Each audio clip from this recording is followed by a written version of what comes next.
October 13th, 1942, Lunga Point, Guadalcanal. The 1st Marine Division is bleeding and exhausted. For 2 brutal months, they have fought off malaria, severe supply shortages, and relentless Japanese night assaults, holding the line with World War I-era bolt-action M1903 Springfields. Then, the Army's 164th Infantry Regiment unloads on the beach. These fresh troops are carrying brand new, semi-automatic M1 Garands. The irony is heavy. Before the war, the Marine Corps deliberately rejected the Garand, convinced the weapon would fatally jam in mud and salt water. Yet, within weeks on this miserable island, Marines wouldn't just accept the Garand, they would actively start stealing them from the Army. What unfolded in the Pacific was not merely a debate over gas cylinders and operating rods. It was a behavioral mystery, driven by the violent collision between exhaustive, controlled weapons testing and actual, brutal combat. In the years before the war, military planners and procurement boards had done their homework.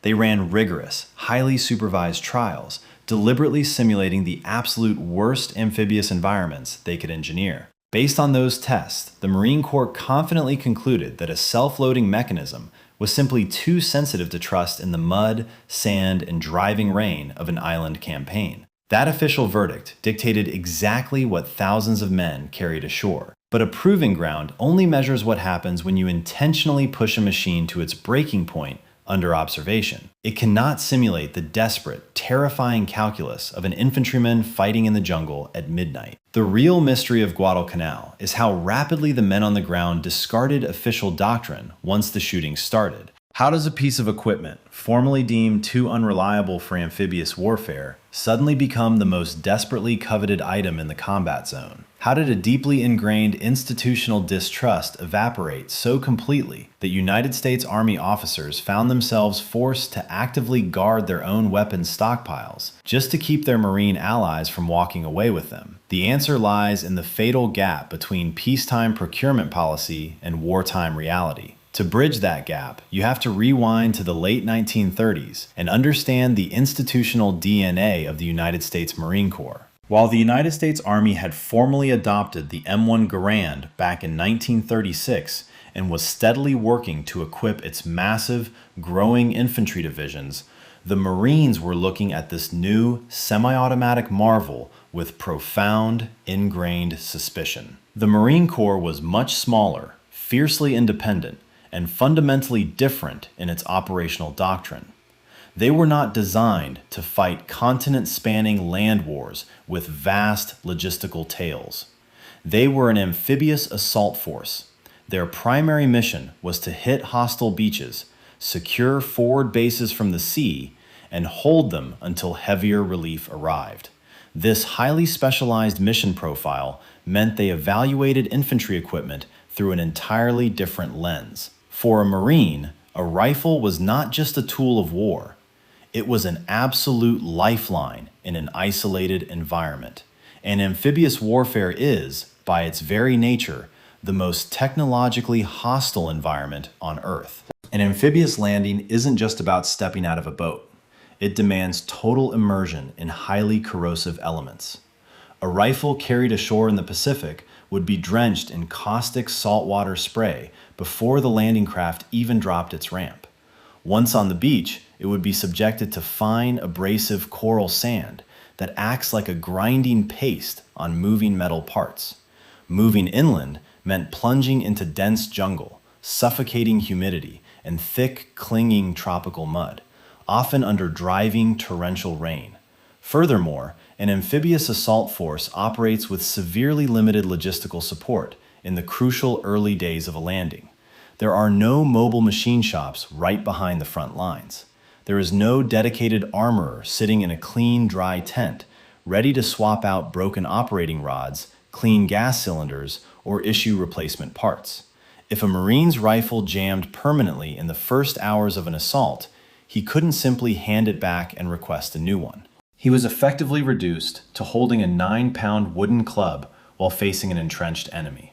For the Marine Corps, Mechanical reliability was not just a logistical preference, it was the baseline requirement for survival on a hostile beachhead. To determine if the new Garand could survive this nightmare, the Marine Corps initiated their own exhaustive comparative trials in late 1940, culminating in severe testing at the base in San Diego. They pitted the Army's M1 Garand directly against their own trusted, standard-issue weapon, the M1903 Springfield. The Springfield was a World War I-era bolt-action rifle feeding from a 5-round internal magazine. By 1940, its foundational design was decades old, and its rate of fire was inherently limited by how fast the man could manually work the action. The Garand, by contrast, represented a massive leap forward in infantry firepower. It utilized the expanding gas from a fired cartridge to automatically eject the spent casing, cock the hammer, and chamber the next round from an 8-round en-bloc clip. In favorable conditions, the advantages of the M1 were undeniable. A rifleman could deliver 8 aimed shots in a matter of seconds without ever taking his eye off the sights or breaking his firing stance. The Marine testing boards acknowledged this firepower advantage immediately. The volume of fire a single squad could produce was breathtaking, but the Marine Corps did not intend to fight in favorable conditions.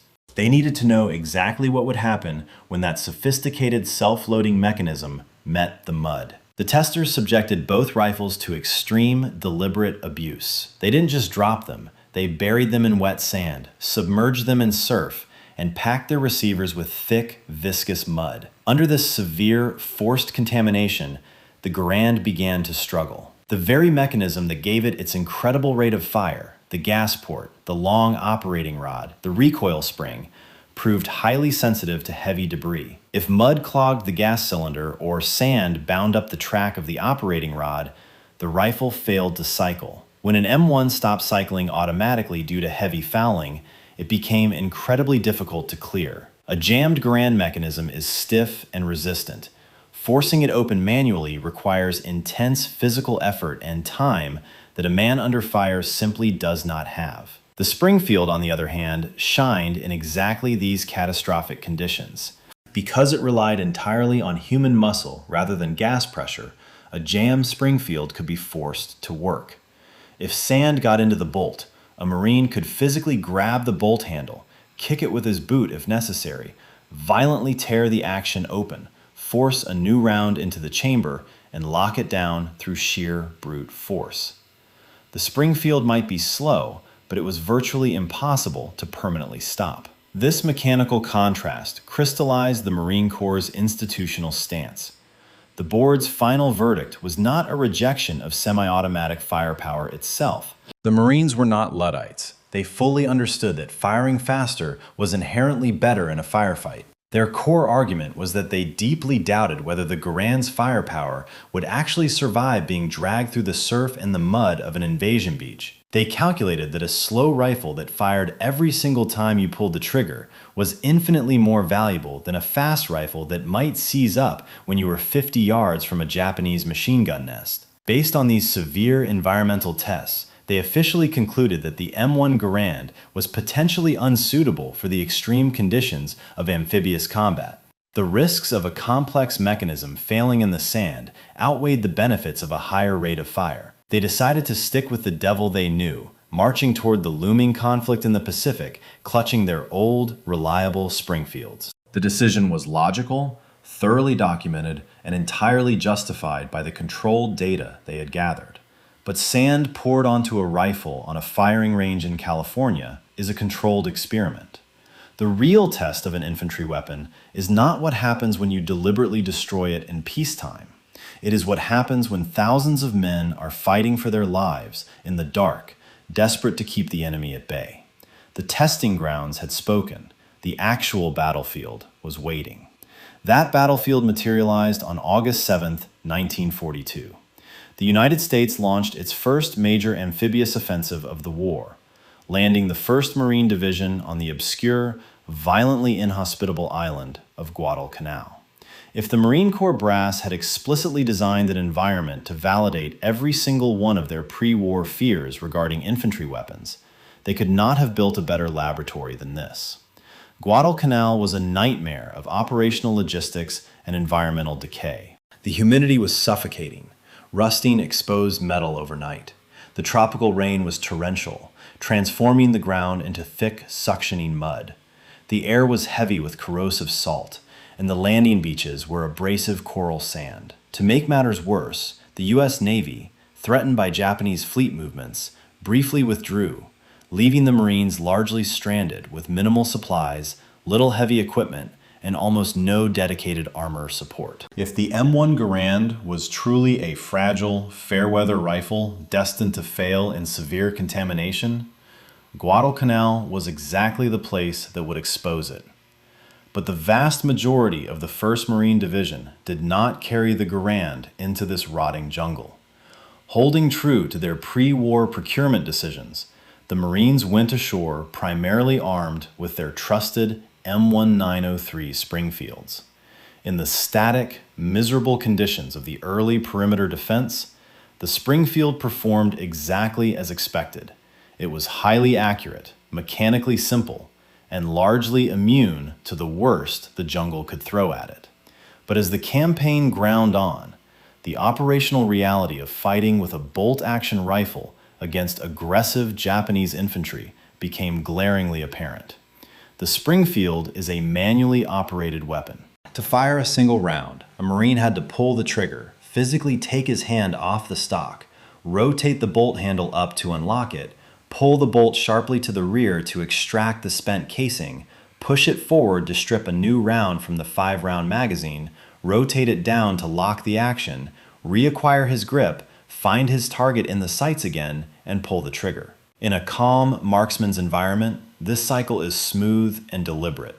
But in the terrifying chaos of a jungle firefight, especially during sudden close-quarters encounters or massive Japanese night assaults, that manual cycle is agonizingly slow. Every time a Marine worked the bolt, he broke his sight picture. He lost a fraction of a second of situational awareness. He lost the ability to keep a fast-moving enemy pinned down under continuous suppressive fire. The Springfield was lethal, but it fundamentally bottlenecked the volume of fire a single rifleman could project. This operational limitation set the stage for October 13, 1942, when the Army's 164th Infantry Regiment landed at Lunga Point to reinforce the exhausted Marines. They unwittingly initiated an accidental, massive field experiment. These Army soldiers were carrying the M1 Garand. They were stepping into the exact same rotting mud, breathing the exact same salt air, and preparing to fight the exact same relentless enemy as the Marines standing next to them. The controlled artificial trials in California were over. The real test had arrived. The Marines were about to watch the rifle they had rejected operate in the very conditions they had feared most. The Marines of the 1st Division did not immediately abandon their deep-seated skepticism when they watched the Army infantrymen of the 164th Regiment march off the landing craft and step into the mud of Guadalcanal. The Marines had spent the last 2 months surviving in a terrestrial hellscape. They knew exactly what the jungle did to steel, wood, and human endurance. They vividly remembered the exhaustive peacetime testing reports from California. They looked at the long, exposed operating rods and the gas cylinders of the newly arrived M1 Garands, and they silently placed their bets on how long it would take for the island to completely destroy them. The 164th Infantry Regiment had just unwittingly stepped into an accidental, uncontrolled, and entirely lethal field experiment. The conditions on the perimeter in mid-October were atrocious. It was not merely mud. It was a pervasive, clinging volcanic slime mixed with rotting vegetation that found its way into every seam of clothing and every moving mechanical part. There was no escaping the abrasive grit, the suffocating humidity, or the highly corrosive salt air blowing in from Iron Bottom Sound. It was the exact, unforgiving environment the Marine Corps procurement boards had explicitly warned about when they rejected the weapon. The Marines watched the Army infantrymen closely, holding their Springfields, expecting the inevitable. They waited for the moment when a squad of Army troops would be caught in a sudden, desperate skirmish, pull the triggers on their highly complex rifles, and hear nothing but a dead metallic click, followed by the frantic, terrified struggle to manually kick open a seized, mud-choked action. But as the days began to pass, and the Army troops integrated into the defensive lines and began pushing out on combat patrols into the dense canopy, the expected mechanical catastrophe failed to materialize. Skirmishes erupted daily. The Marines listened to the gunfire echoing through the mahogany trees, and they watched as the Army troops returned from the front. The soldiers of the 164th were caked in the same thick mud, soaked by the same relentless torrential tropical rain, and exhausted by the same oppressive heat. Yet, their rifles were not locked up. The Garands were firing. They were cycling. The gas systems were not terminally choking on the jungle grind. It turned out that the peacetime testers had missed a fundamental human element. An infantryman whose immediate survival depends entirely on his weapon will find a way to perform basic combat maintenance, even while living in a swamp. The Army troops quickly learned to wipe down the operating rod tracks, apply a drop of oil whenever possible, and shield the actions of their rifles from the worst of the driving rain. These small, frantic acts of field discipline were proving sufficient to keep the self-loading mechanism alive. The mud on Guadalcanal was incredibly severe, but it was not the deliberate, packed-in, forced burial of the peacetime testing grounds.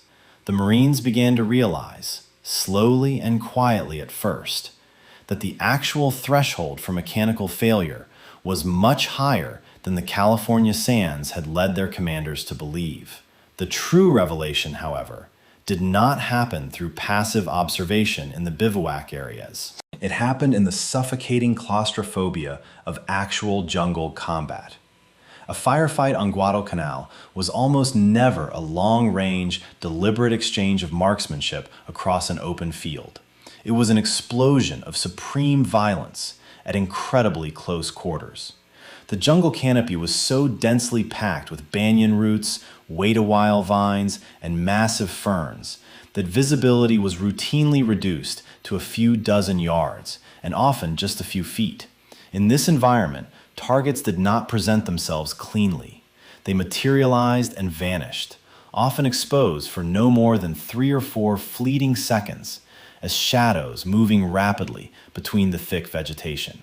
In this terrifying, hyper-compressed battle space, the operational limitations of the bolt-action M1903 Springfield became violently magnified. A Marine on a patrol, suddenly taking fire from the brush, had to identify the muzzle flash, raise his heavy weapon, fire, and then physically break his entire firing grip to cycle the bolt. He had to take his hand off the stock, rotate the bolt handle up to unlock the primary extraction, pull the bolt sharply to the rear to eject the spent brass, push it forcefully forward to strip a new heavy, 30 caliber round from the internal magazine, and rotate it back down to lock the action. In the split second it took to perform that violent mechanical sequence, the target was gone. The enemy had shifted, dropped into the dense undergrowth, or moved to a new firing position. The Marine, having cycled his weapon, was forced to reacquire his cheek weld, reset his sight picture, scan the chaotic, smoke-filled jungle all over again, and try to find an enemy that was no longer where he had just fired. The manual bolt-action cycle, no matter how smoothly and flawlessly practiced on a flat range in peacetime, fundamentally severed the connection between the rifleman's eye and the rapidly changing battlefield every single time a round was fired. It created a forced mechanical blindness. Now the Marines watched the Army infantrymen of the 164th operate in those exact same frantic close-quarters engagements. When an Army squad was ambushed, the mechanical response was radically different. A soldier equipped with an M1 Garand could raise his rifle, acquire the fleeting target, and fire. If he missed, or if the target shifted slightly to the left, he did not have to move his hand. He did not have to break his cheek weld. He did not lose his sight picture. He simply pulled the trigger again and again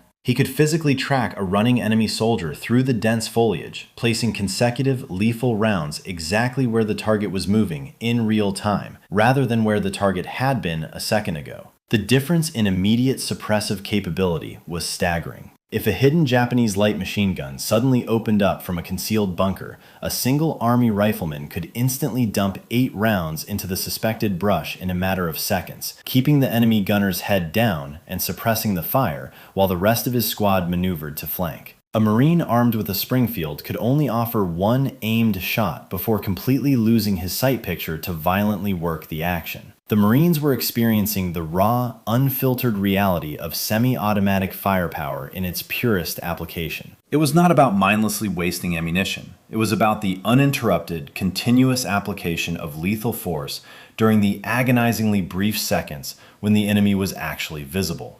The Garand did not just shoot faster, it allowed the human brain operating it to remain continuously engaged in the fight without mechanical interruption. This abrupt, massive shift in firepower dynamics was not only observed by the Americans, it violently and permanently disrupted the foundational operational doctrine of the Japanese Imperial Army. To truly understand the shockwave the Garands sent across Guadalcanal, you have to look at the battlefield through the eyes of the Japanese infantry commanders. Throughout their brutal campaigns in China and the early, victorious months of the Pacific War, the Japanese military had perfected a highly specific, incredibly lethal style of infantry combat. They were the undisputed masters of the night attack, the stealth infiltration, and the aggressive close-quarters assault.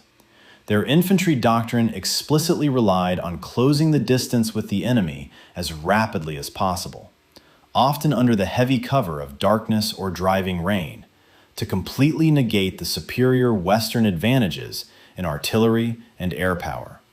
When facing an enemy equipped entirely with bolt-action rifles, this tactic was devastatingly effective, because the Japanese understood the mathematical rhythm of their adversaries.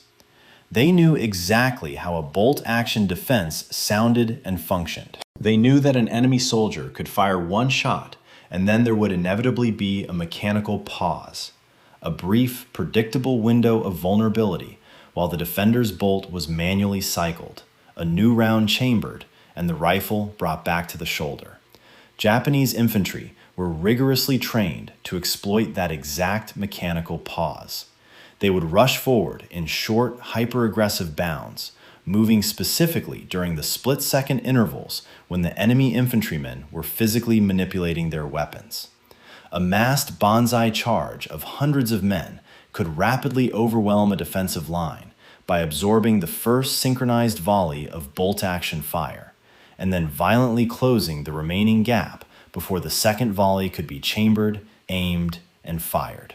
It was a brutal calculus of blood and time, and it had worked perfectly across the Pacific. But in late October 1942, as the Japanese probed and assaulted the defensive lines held by the newly arrived 164th Infantry Regiment fighting alongside the Marines, their established combat calculus completely disintegrated. When the Japanese infantry launched their terrifying infiltration attacks against the Army sectors, they were met not with the rhythmic, predictable pop and pause of manual rifles, but with an unrelenting, continuous wall of lead. There was no pause to exploit. There was no mechanical window of vulnerability for them to bound forward. As the Japanese troops surged out of the jungle, fully expecting the American defenders to be frantically racking their bolts and breaking their aim, the Americans simply kept firing.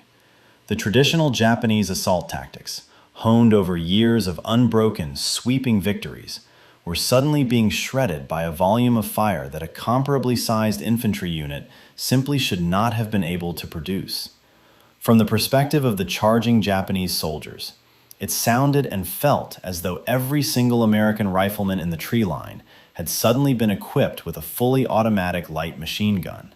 The aggressive close-quarters charges that had broken defensive lines from Manchuria to Malaya were stalling out in the mud of Guadalcanal, broken apart by the rapid, sustained, uninterrupted fire of the M1 Garand. The Japanese commanders realized, with growing panic and alarm, that they could no longer easily overwhelm an American infantry squad through sheer numbers and speed. The basic arithmetic of the battlefield had been fundamentally rewritten in front of them. The ultimate terrifying collision of these two contrasting tactical realities occurred during the climactic battle for Henderson Field, raging between October 24th and 26th.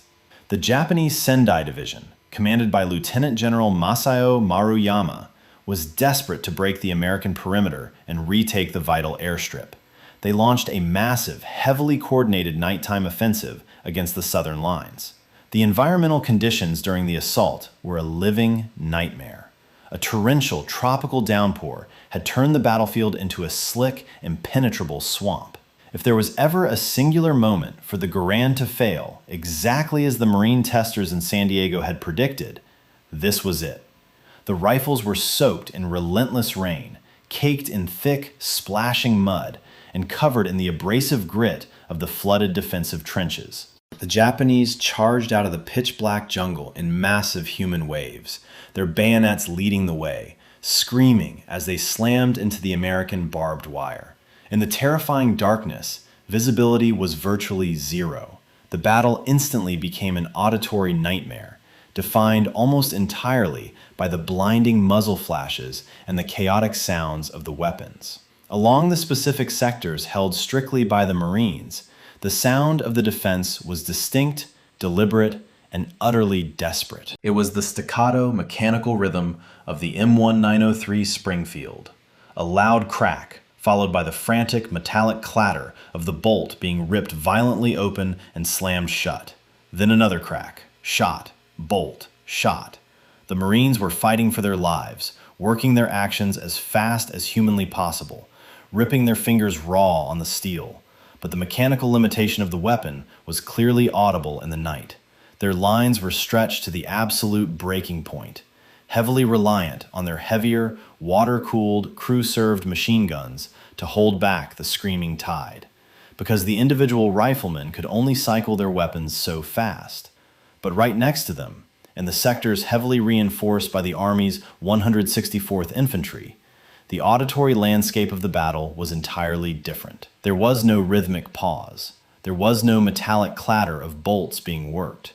There was just a continuous, roaring cascade of overlapping, semi-automatic rifle fire. The Army troops were pouring 8-round en-bloc clips of .30 caliber ammunition into the darkness as fast as they could physically pull the triggers and reload. And the Garands were not choking. Despite the torrential downpour, despite the mud filling the foxholes and splashing into the open receivers, the gas-operated mechanisms were violently extracting, ejecting, and feeding round after round with ruthless efficiency. The sheer volume of fire roaring out of the Army positions sounded like a continuous, unbroken chain of explosions. The Marines, frantically working their bolts in the mud, could hear the stark difference. They could hear the massive Japanese charges hitting the Army lines and completely disintegrating under the sheer, suffocating weight of the semi-automatic fire. In the darkest, most terrifying hours of the assault, when the Japanese finally breached the wire and the fighting devolved into point-blank, savage, hand-to-hand combat, the difference between life and death often came down to having a follow-up shot instantly available. An Army soldier could drop a charging enemy with a bayonet at 5 yards, instantly pivot, and drop another leaping into his foxhole at 3 yards without ever taking his hand off the trigger or his eye off the threat. The Marine, in the exact same terrifying scenario, had to physically fight the bolt of his rifle while the second enemy closed the remaining distance with a drawn blade. The battle raged in the mud for 2 horrific days, and when the sun finally rose over the devastated jungle canopy on the morning of October 26th, Henderson Field had been held.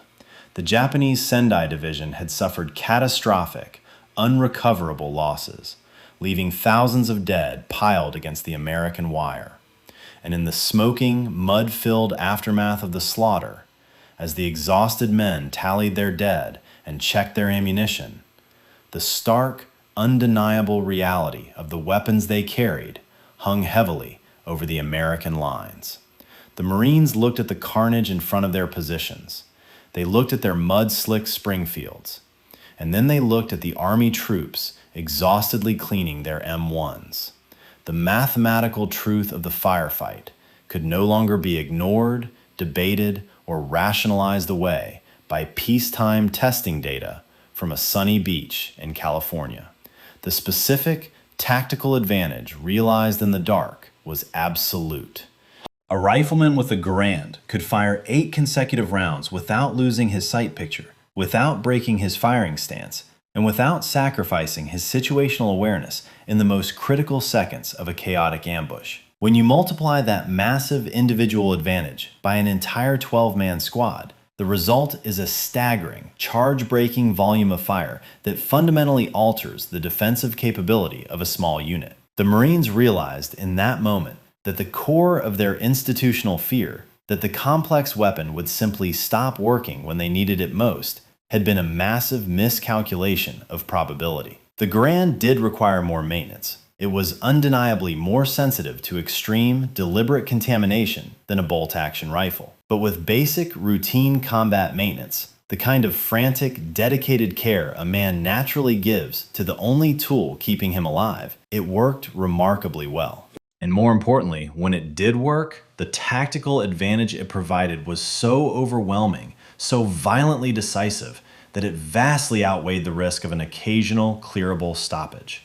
The theoretical fear of a jammed operating rod in a peacetime sandpit had been violently superseded by the practical, bloody reality of stopping a massed banzai charge in the pitch black of the jungle. The Marines of the 1st Division were incredibly pragmatic men. They were not bound by blind, stubborn loyalty to a piece of wood and steel if something objectively better was sitting right in front of them. They had gone to Guadalcanal, trusting the logic of their pre-war procurement boards, believing the Springfield was the ultimate tool for their specific job. But combat has a way of ruthlessly stripping away theoretical logic and replacing it with undeniable battlefield evidence. They had just survived a brutal crucible where the sheer volume of fire was the only currency that mattered, and they found themselves holding an empty wallet while the Army troops right next to them were rich. The shift from passive observation to active, desperate envy was now complete. The Marines no longer viewed the M1 Garand as a fragile liability to be avoided. They recognized it as a definitive, life-saving combat multiplier. They realized that the true danger was not carrying a self-loading rifle into the mud. The true danger was facing an enemy without one.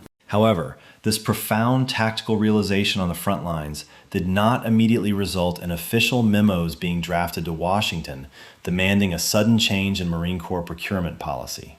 The men, bleeding, sweating, and dying in the trenches on Guadalcanal, did not have the luxury or the time to wait for the slow, grinding, bureaucratic machinery of institutional change to catch up to their reality. They needed that semi-automatic firepower right now, before the sun went down and the jungle erupted again. The bridge between the peacetime rejection of the M1 Garand and its eventual legendary adoption by the entire United States Marine Corps was not built in a comfortable boardroom in Quantico. It was built in the rotting mud of Lunga Point, forged by an immediate, desperate desire to survive the next night. And if the Marine Corps supply chain was not going to hand them the weapon they now knew they desperately needed, the Marines were simply going to have to find another way to acquire it. The tactical epiphany at Henderson Field triggered an immediate, fiercely pragmatic behavioral shift across the American perimeter. The Marines of the 1st Division did not file formal requisition requests through their quartermasters to wait months for an official weapon exchange. They needed semi-automatic firepower immediately, and the only available supply was currently in the hands of the Army's 164th Infantry Regiment. What followed was a rapid, quiet, and highly systematic campaign of battlefield acquisition. Marines began actively pilfering, scavenging, and outright stealing M1 Garands from their Army counterparts. This was not a lighthearted prank between rival branches.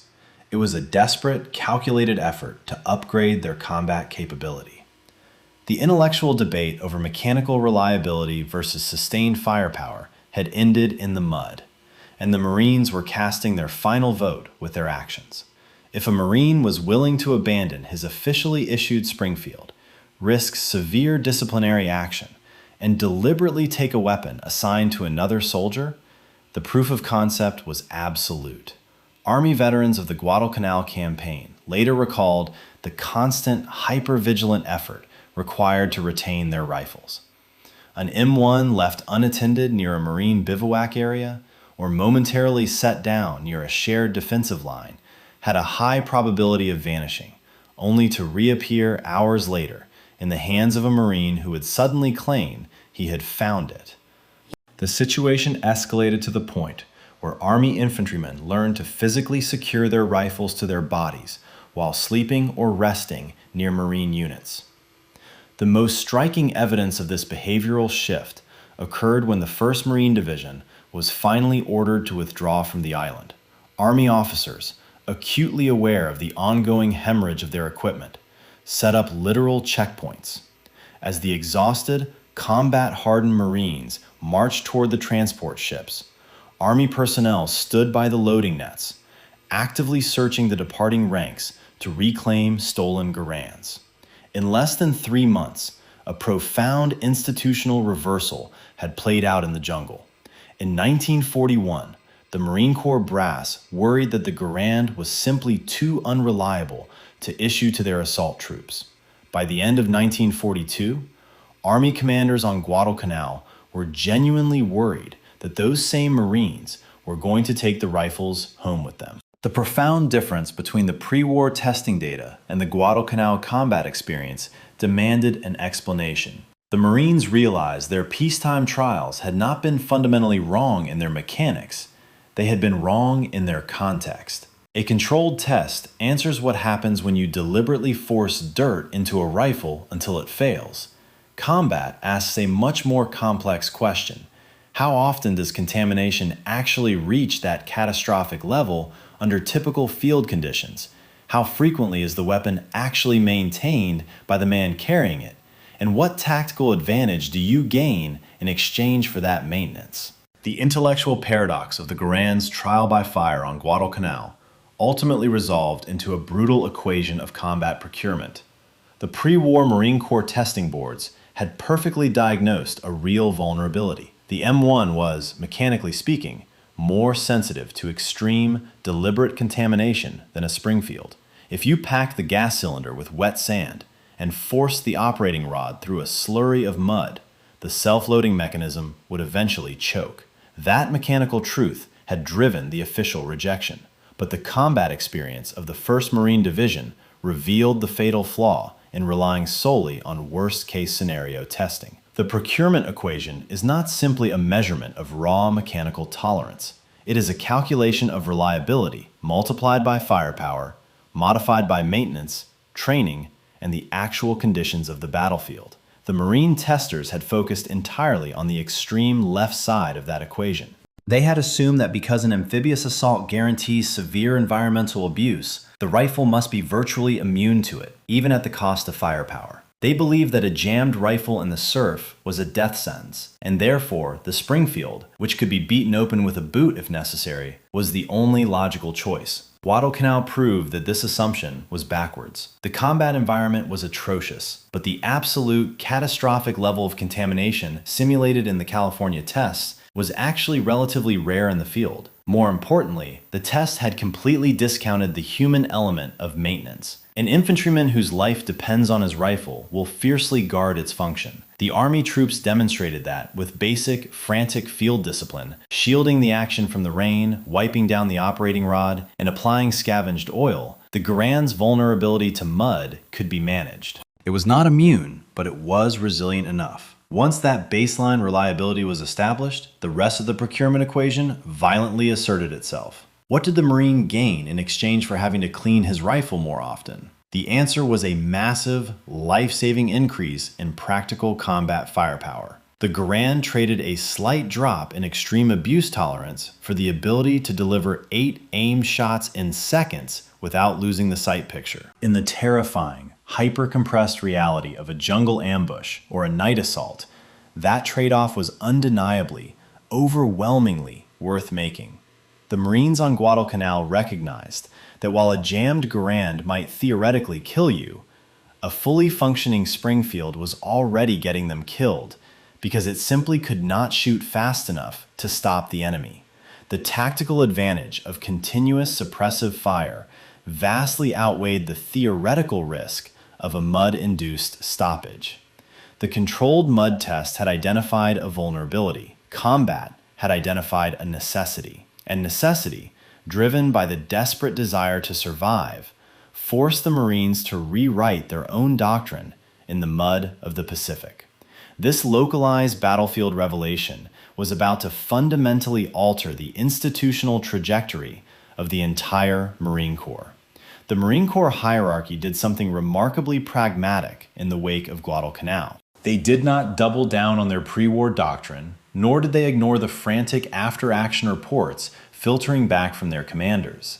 They listened to the undeniable evidence of the battlefield. The Corps officially pivoted, aggressively adopting the M1 Garand as its standard issue infantry rifle. This single decision dictated the tactical reality of the rest of the Pacific War. The exact weapon that peacetime boards feared was too delicate for amphibious combat became the primary instrument for the most violent amphibious assaults in history. At Tarawa in November 1943, Marines waded through hundreds of yards of chest-deep surf, holding their Garands above the water before dragging them onto the sand to crack fortified Japanese bunkers. Through the blinding white coral dust of Peleliu, the volcanic ash of Iwo Jima, and the freezing mud of Okinawa, the M1 was the absolute backbone of the assault. The military branch most intimately tied to amphibious warfare ultimately became the Garand's most devoted practitioner. This does not mean the weapon was flawless, and it does not invalidate every concern of the early testers. The Garand was a heavy 9.5-pound burden. It demanded relentless, exhausting maintenance to keep the gas cylinder and operating rod clear of Pacific grit. Its in-block clip system meant a Marine could not easily top off a partially empty magazine without ejecting the remaining rounds, and the heavy, snapping bolt routinely claimed its share of bruised fingers. But the core thesis had been permanently adjusted. The Marines were completely right that mechanical reliability matters on a hostile beach. They had simply overestimated how much that theoretical risk outweighed the desperate necessity for practical, sustained firepower in a close-quarters firefight. Procurement boards and testing committees vote with meticulously typed reports. Infantrymen vote with what they are willing to steal to take into the next fight. Brutal, controlled testing is an absolute necessity to identify a weapon's limits before it reaches the front lines. But actual combat evidence must always possess the final authority to change the conclusion. The narrative of the Garand is not about an infallible machine.